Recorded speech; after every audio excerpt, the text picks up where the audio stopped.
Doktor, o'g'lim 7 yoshda, haligacha siyib qo'yadi. Bu narsa tabiiymi yoki notabiiy? Nima qilsam bo'ladi? Albatta, 7 yoshli bolada tungi siyg'oqlik kuzatiladigan bo'lsa, bu holat normal holat hisoblanmaydi. Albatta, bunday holatda farzandingizni nevropatolog ko'rigiga olib borish kerak va tekshirishlardan o'tkazish kerak. Tungi anevrizma paydo bo'lishiga bir nechta omillar ta'sir qilishi mumkin.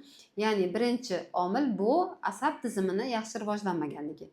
Ikkinchi sabab bo'lishi mumkin orqa miya churalari, ya'ni spina bifida deymiz. Bunaqa holatlarda ham bemorlarimizda tungi anevriz holatlari uchrab turadi.